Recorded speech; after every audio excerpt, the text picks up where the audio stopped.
Good afternoon, my name is Yves.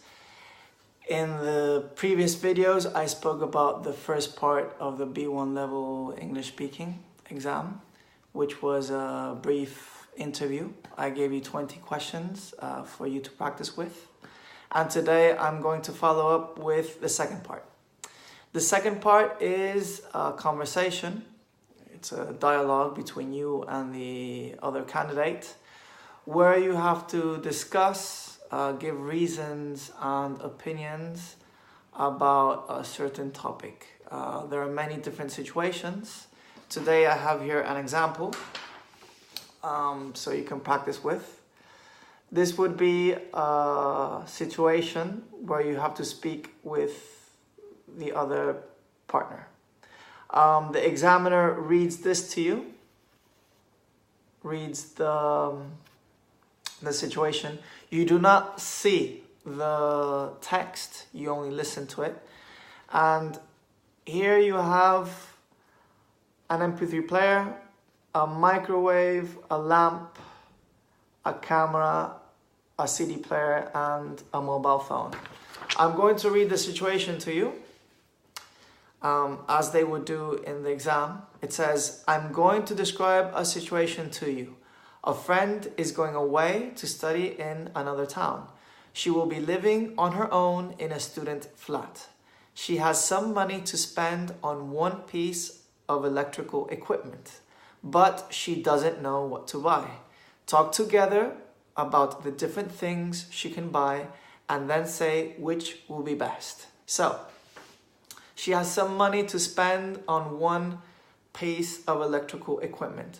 She's going to study, she's moving to another town, and she's going to live on her own in a student flat. So we have to discuss what object would be best. A good way to do this is by choosing one option. You give your opinion about the option and a reason of your opinion for example, of the MP3 player. You can say, I think the MP3 player is not very useful for her, or it's not a good option because she's going to study and this is for listening to music. So I don't think it's going to be helpful for her. And then you would ask your partner, what do you think? Do you agree? And let your partner answer your question. Your partner can agree or disagree with your opinion, and then move on to another option. A good way to practice is to speak about all the different options. So here there are 1, 2, 3, 4, 5, and 6 different options. In other situations there can be 7, or there can be 5 different options. So a good way to practice is speaking about all the different options. Now, perhaps in the exam, because you only have 3 minutes, perhaps you don't have enough time to speak about all of them, but it's a good way to practice. Give an opinion and a reason why it's a good or bad option. In this case, you have to speak about a piece of electrical equipment that she can buy and she doesn't have a lot of money. So I'll give you an example. I think the microwave is a good option because she's moving alone, and when she starts studying, perhaps she doesn't have a lot of time to cook, so she can preheat or she can heat the food in the microwave and she doesn't have to spend a lot of time cooking. So that would be my opinion. Now you would ask your partner, what do you think about the microwave? And your partner would agree or disagree or just simply give his or her opinion. And then you would move on to another option. So after the microwave, you can go with the lamp.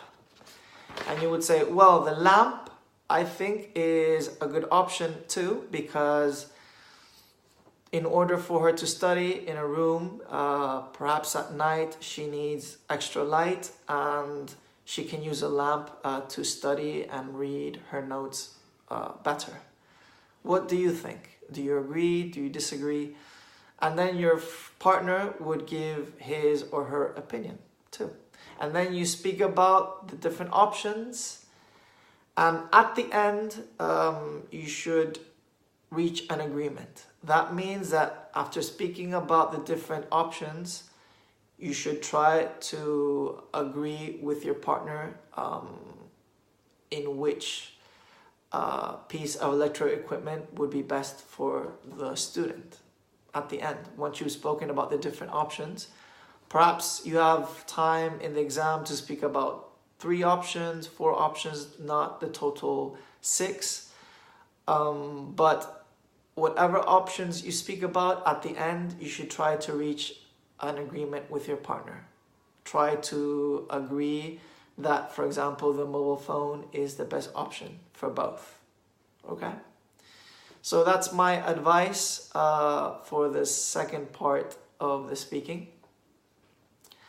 You can practice with a partner, or if you want to practice by yourself, give a reason and first an opinion and a reason of why you choose that option or object, and go through all of them, through all of the options. Remember that each situation is completely different.